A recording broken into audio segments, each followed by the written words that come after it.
Desconforto acho que é a palavra-chave, né? Duas questões que eu acho que me deixaram desconfortáveis: estar sendo vigilado, a noção de que a câmera e a sua imagem está sendo projetada em vários lugares, de várias formas. A primeira delas é a reflexão no espelho. O espelho ele é distorcido, ele distorce a sua imagem, ele cria uma percepção do corpo muito diferente da percepção da imagem que você tem. Outra coisa bem interessante do lugar, que eu acho que gera essa condição, é a dimensão da imagem sendo refratada, ela é reflexiva no sentido da reflexividade em todos os sentidos. Você vê sua imagem projetada na tela, uma narrativa que ela é comum, que é a narrativa da tragédia, está lá o caos da tragédia, das questões do meio ambiente sendo afetado o tempo todo. E aí você tem a sua imagem, projetada na tela. 2, você tem a sua imagem projetada no espelho que é distorcido. 3, você tem a sua imagem projetada na frente de uma instalação, de uma projeção. Então, legal, nós temos três estruturas visuais daquilo que a gente entende por imagem sendo secada em 3 pontos. Legal, disso gera outras questões, aquela nossa imagem que está nas laterais, onde a gente vê fragmentos do nosso corpo, né? Acho que é um outro aspecto, só que a nossa imagem naqueles fragmentos de CD e tal, ainda são muito pouco opacas, assim, você vê ela transparente ali, mas já é um lugar de fragmento. Enfim, você entra num lugar onde a sua imagem é o tempo todo observada, projetada, refletida. A gente chega no estágio central da coisa. O que mais me incomodou foi ficar vendo a minha imagem ali. Às vezes eu não conseguia ver a imagem. Eu ficava... Com muita informação. Eu travei de ficar vendo a minha imagem. Aí eu falei, vou fugir da minha imagem. E tinha um monte de espelho e tudo que mostrava o meu reflexo. Aí foi o que mais me travou, de ouvir tudo aquilo e ver a minha imagem como ser humano ali. E nas cenas mais trágicas, assim, eu não conseguia ficar olhando pra mim, porque eu me emocionava muito. Aí eu, desviava um pouco, sabe? Isso não tem a ver comigo, isso tem tudo a ver comigo, mas é que eu tô sozinha nessa coisa. Essa imagem refletida ali me deu essa sensação. O colete, enfim, eu não me senti incomodada com ele, mas acho que a ideia é muito boa. Chega uma hora que chegou, né? Ele diz assim, mas a ideia é muito boa. Eu estou incomodada, mas eu estou do outro lado. Eu acho que essa né? coisa do Esse sertão, é o verdadeiro sertão. Você está do outro lado. Você não... E a própria, quer dizer, sertão remete a isolamento, né? A própria Vidas Secas, aquela família isolada ali, né? E a gente somos pequenas ilhas, né? O sistema capitalista faz com que, o individualismo faz com que nós nos sintamos assim, embora dentro da massa, essa é a diferença da massa com o povo, né? A gente está isolado, cada um cuidando do seu umbigo, que vai putrefar, e a gente está pouco se lixando porque o outro está sofrendo. Passou o terror, tadinho, né? Um cadáver foi descoberto agora, e daí? Mas a gente não pensa nas famílias, mas a gente não está lá. Não pensa na comunidade. Acho que isso que foi bem claro. A gente fica indignado, mas a gente não está lá. E o que é interessante, eu acho, é que eu fiquei assim, mais preocupado com a questão do discurso jornalístico. O discurso jornalístico pretensamente nos faz, olha, isso está acontecendo no Brasil, isso está acontecendo no... Mas na verdade, aí carece de estudo. Ele está nos dizendo, mas está aqui na sua televisão, você está no conforto da sua sala de estar, né? E por isso aquela imagem de matou a família e foi ao cinema é ótima, né? Porque ele mata a mãe, mata o pai e limpa a navalha no sofá da sala de estar. É ótimo isso. A imagem que você está vendo, sejam árvores caindo, seja aquela lama toda arrasando os campos, as cidades, se você tem o outro, você entende também como um espelho seu, sabe? Como essa natureza, né, que você está vendo é igual ao outro que está do seu lado. A gente consegue fazer parte de um único local, sabe? Não o outro lado do espelho, como se você quebrasse, né, essa passagem que rompe o outro. A parte que você falou da vigilância, eu não tinha pensado. porque a câmera na sua cara dá um sentido de vigilância, eu também não... Mas sabe o que é curioso? Foi a moça que estava do meu lado Que falou? Isso. Ela que falou, tô muito incomodada aqui com essa câmera no meu rosto. Assim. E ela era de foto, né? Você meio que se sente como a nossa natureza aí que está sendo cada vez mais, agora mais do que nunca, né? Sim. Então acho que é bem interessante você se ver como ela, assim, toda fragmentada, a palavra muito bem usada. A moça é de foto, ela falou, eu sou de foto e tal, e eu tô um pouco acostumado com a minha imagem. Ela diz isso, né? E aí, em um certo momento, ela falou, olha, então, tem a ver com a coisa de você produzir imagem do outro, mas também você não entender a sua autoimagem. De como a sua autoimagem gera outras relações de reflexão e tal. E foi o que ela falou, falei, tem câmera aqui, ali e ali, então tua experiência vem daqui.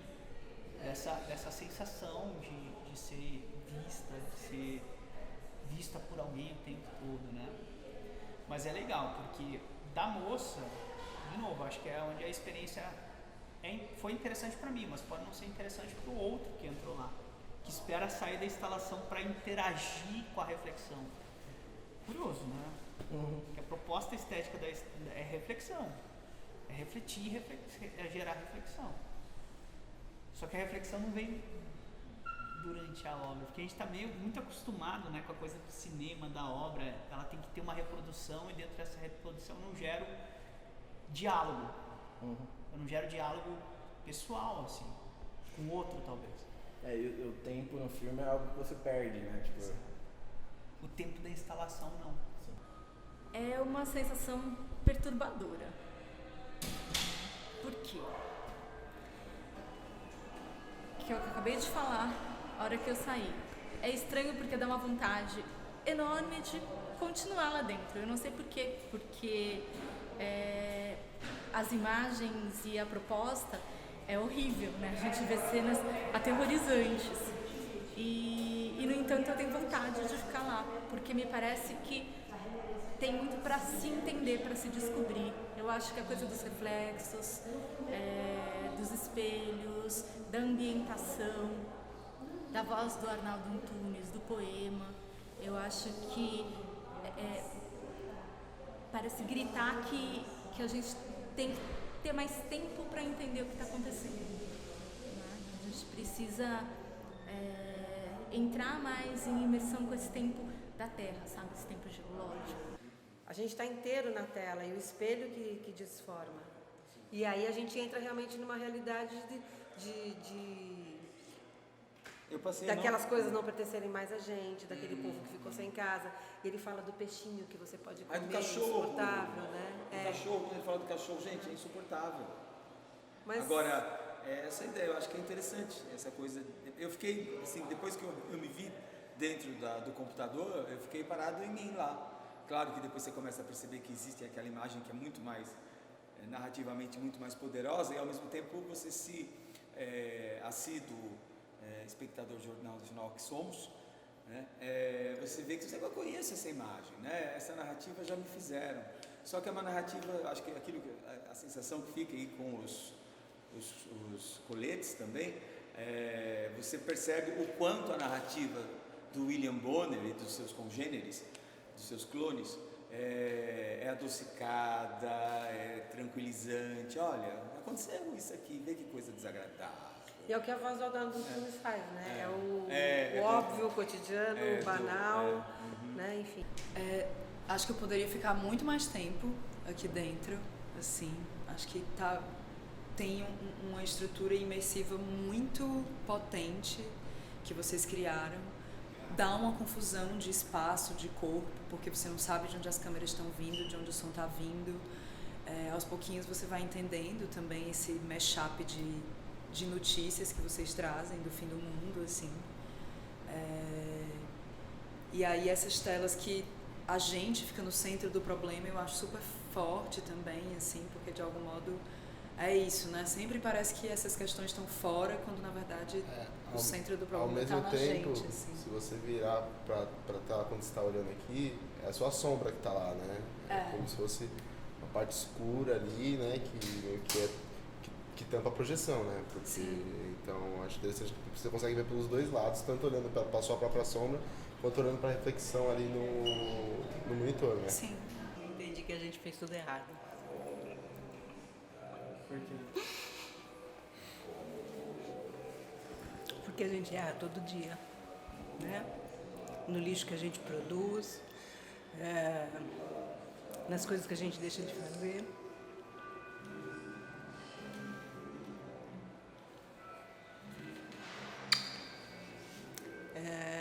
Nas brigas que a gente tem, nas lutas que a gente luta. Eu vejo muita gente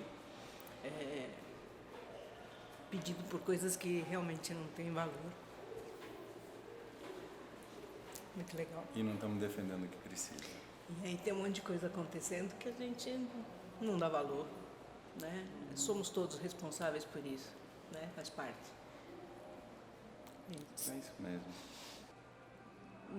Não curti, assim. Não curti porque a gente vive numa outra atmosfera, assim, uma outra vida. Assim, aí você se vê lá no soterrando, as florestas sendo derrubadas e aquele peso nas minhas costas, assim, é meio impactante. É um pouco bizarro porque eu não vivi isso, então eu não sei, não é minha realidade. As pessoas falando, todas as cenas depois dos acidentes, é muito foda, porque a gente não sente o peso que acontece na vida delas, na nossa, né? Então é muito foda, e tudo aquele lance do colete, tá?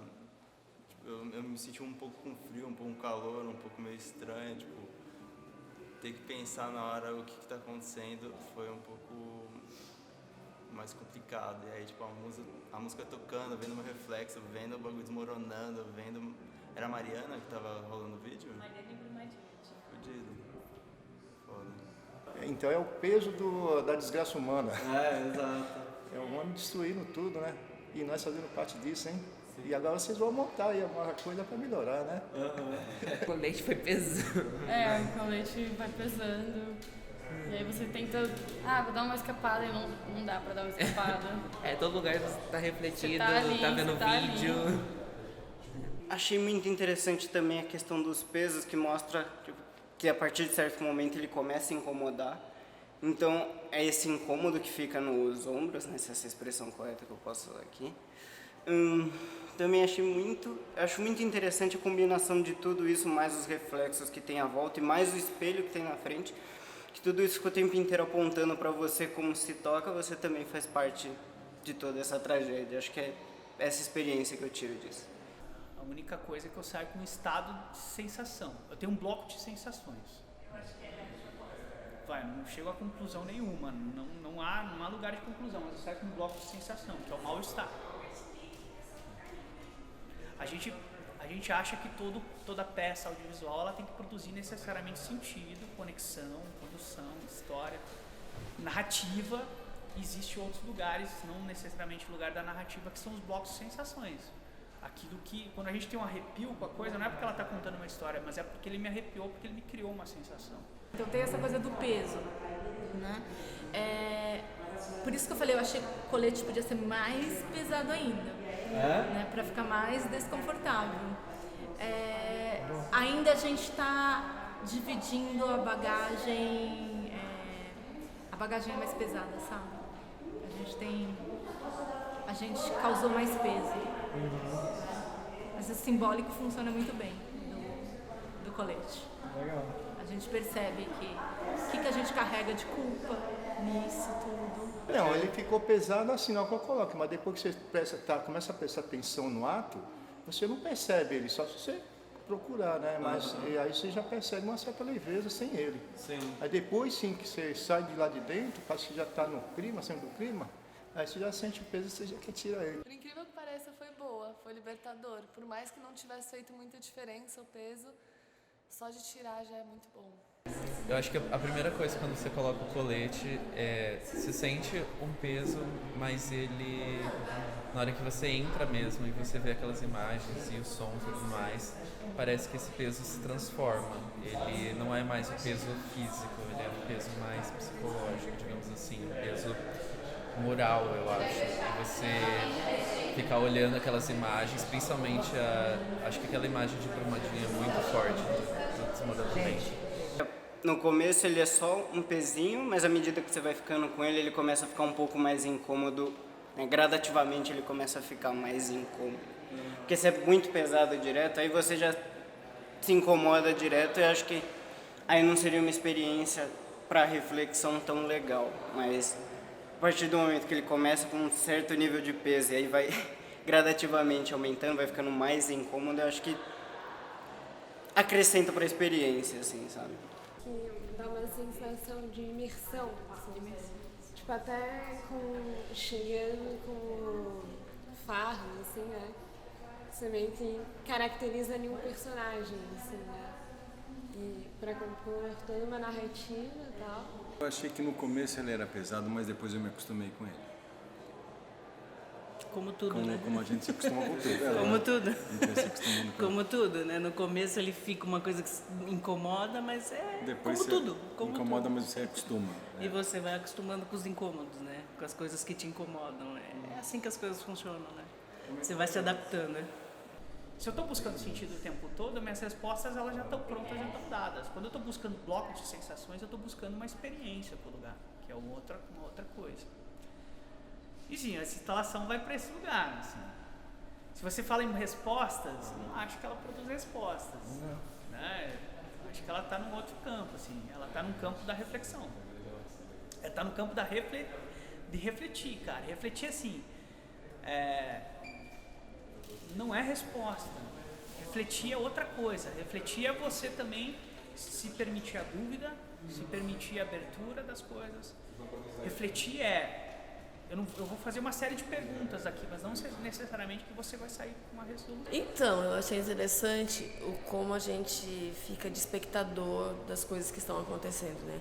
Tá mostrando ali um monte de desastres naturais e tal. E a gente tá lá na nossa casa, assistindo a TV, e só de espectador. O que a gente faz a respeito? E quando você tá ali vendo as sobreposições das imagens e te vendo, né? Olhando para aquelas imagens, você fala, eu sou um mero espectador, né? Você fica sentindo, tipo assim, eu realmente faço alguma coisa? Acho que pra mim ficou um pouco disso, assim, né? É coisas que a gente não pensa no dia a dia, a gente só vê na televisão e depois passa. A gente acaba esquecendo. Mas aí tem a voz das pessoas lá falando, né? E isso causa um impacto. Aí a moça falando que perdeu a filha dela e a gente não pensa. A gente só vê e pronto, e depois esquece. E o moço perdeu o cachorrinho dele. O cachorrinho dele morreu soterrado. Muito pesado mesmo, assim. Porque aí vinha a compaixão, né? Aí que vinha mesmo a compaixão. Porque você se colocava nesse lugar no mundo mesmo, sabe? Se responsabilizando por isso também. Mas muito bom também. Porque você acaba percebendo que você tem que mudar algumas coisas também. É diferente você ver essas tragédias acontecendo na TV e você ver a tragédia ali com você sendo refletido na tragédia. Então é como se colocasse o espectador como participante, como protagonista da tragédia. Então é uma coisa triste. Mas o fato de serem cacos é muito legal no final. Né? A gente tem muita dificuldade em enxergar o outro e a gente enxerga o outro sempre fragmentado. Essa fragmentação também do humano e o humano como um projeto também que não funciona e que está despedaçado, que está em cacos mesmo. E o que a gente faz também a partir dessa fragmentação, né? Gravando isso, né, cara? Gostou? Porque isso faz parte da reflexão. Sim. Não é uma mão de via única. Não é vocês apontar uma câmera para mim e achar que só eu vou responder, criar respostas. A ideia de uma reflexão é também eu produzir indagações nesse outro que emite a pergunta.